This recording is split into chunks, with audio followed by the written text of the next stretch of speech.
Hello, my name is Imani Garcia, and this is my presentation for Gaming 225 Section 1001. Today I will be presenting SJM and Cotai.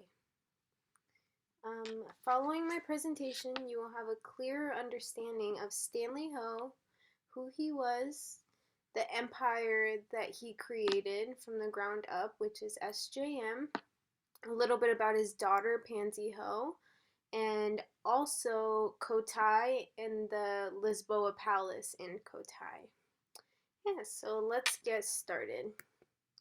So we're going to begin by briefly going over Stanley Ho's early life. Stanley Ho is the ninth of 13 children. He growing up, he always wanted to be recognized as a businessman, and he really did. Through every job he had, he really worked his way up. So during the time that Stanley was attending the University of Hong Kong, that was also during the time that World War II was going on. And once World War II hit in Hong Kong, Stanley and his family had to flee to Macau. And it's crazy how at the time Stanley didn't know how much moving to Macau would really change his life and make him the man that he is known as today. Gaming in Macau. So the Portuguese were in control of Macau for nearly 450 years, which is a pretty long time, and they were in control up until 1999. Gambling was legalized in Macau in the late 1840s, and then they granted their first gaming license in the 1960s. So in 1962, the first gaming license was granted to the Macau Tourist and Amusement Company, also known as SJM, with Stanley Ho being one of the main operators and a couple partners as well. But they ran for nearly 4 decades, and during that time, when they were granted the award, Stanley Ho did promise the Portuguese that he was going to promote tourism and improve infrastructure, which he really did. And then once the Chinese took over and it ended the reign to the Portuguese rule, that is when they granted more gaming license to more competitors. Okay, moving right along. SJM Holdings. So SJM is founded by Stanley Ho, and he is the chairman. Stanley Ho founded the company on February 17th of 2006. SJM does stand for Sociedad de Juegos de Macau. I hope I said that right, but yeah, and then SJM became one of the most successful businesses in the world, and especially in Macau. He's definitely created a name for himself. Currently, SJM does own 19 of the 24 casinos in Macau, and then they are one of the 6 companies authorized to operate casino games of fortune in Macau right now today. Moving along, we have the Grand Lisboa. So the Grand Lisboa is the most popular casino that SJM owns and built. The Grand Lisboa is the tallest building in Macau, and it's a very beautiful building. It's kind of shaped like a lotus. It's different than all of the other buildings that are out there in Macau. The Grand Lisboa opened in 2008. It is the first casino that offered craps and Texas Hold'em poker, which is a pretty good selling point for them because that attracted a lot of people that wanted to play those games, and they could only play them there at the time. Pansy Ho. Pansy Ho is Stanley Ho's 5th child, and she is the wealthiest businesswoman in Hong Kong right now. Pansy inherited Shuntak from her father and is now the CEO of all of the ferry and helicopter transportation in Macau. So it's actually really interesting that that is the only form of transportation right now. If you were going to transport through a ferry or helicopter, they are the main one. A little bit about Shuntak is Shuntak was founded by Stanley Ho in 1972, and it wasn't up until the late 2010 that is when he um, basically transferred the company to Hanukkah Realty Company, which was ran by the second wife of Stanley Ho, and her name is Lucina Lamb, and she is Pansy Ho's mother.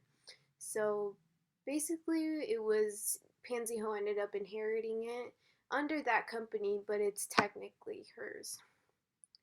And um, Stanley Ho also sold some of his sub concessions to Pansy for almost $250 million. And with that money, she used it to partner up with MGM Resorts International. So now she is the CEO of MGM China Holdings, and she's also a major shareholder of SJM Holdings.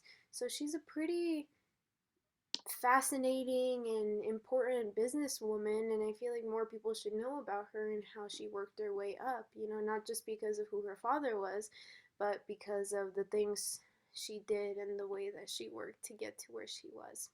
Another interesting fact about Pansy is that she is the first Chinese ambassador of the Louvre Museum in France, which is a very popular museum, and it's pretty interesting that she's the first one, the first Chinese and woman to be an ambassador for them.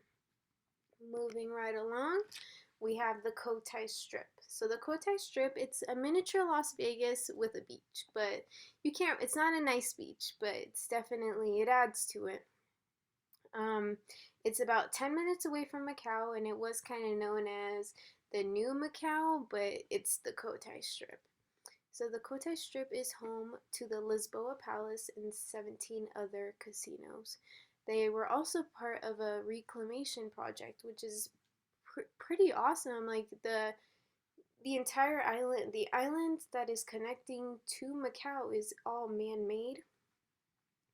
So pretty much there's not really it's all man-made, and that's pretty fascinating on how they did that and what they created with that.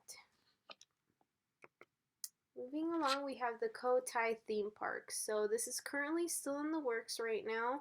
It is ran by Stanley Ho's fourth wife, Angela Leong, and SJM Holdings. So it's a pretty fascinating resort too. Like what they want to incorporate in it and create with it, it's pretty amazing. It's currently still in the works, hasn't opened yet. They've been planning this out since 2010, and they've pretty much right now put $700 million into this resort right now. And then the theme park is said to feature 5 hotels, an indoor beach, amusement rides, and convention facilities, which is a pretty good selling point for all of those for that resort. Moving along, we have the Grand Lisboa Palace. So the Grand Lisboa Palace, it is an integrated resort. They have invested almost $5 billion into this fascinating palace. Within this palace, it is about 300,000 square feet. It's said to have 12,000 slot machines, 700 table games, and about 2,000 rooms within this palace. So Angela is actually running this palace as well, and she has not set up an opening date for it yet, so it hasn't received any guests, and we don't know when they're planning on opening it, but she's definitely done a lot, and it's crazy how they were inspired by the floating casino Macau Palace in the James Bond film, and they brought it to life. And then another amazing selling point is that they are very eco-friendly. So reading up about this palace, they actually did incorporate some heat recovery ventilation, also some temperature sensors, LED lights, and then also like smart curtains that close when no one's in the room. So that's pretty amazing and a really good selling point for the palace. thank you guys for watching. I hope you guys learned a lot. And again, we went over Stanley Ho's life. We went over a little bit about Pansy, a little bit about the Cotai Strip, and a couple resorts, including the Palace that is coming open to the public soon. And I hope you guys enjoyed it. And thank you for watching. And these are my references. Thank you.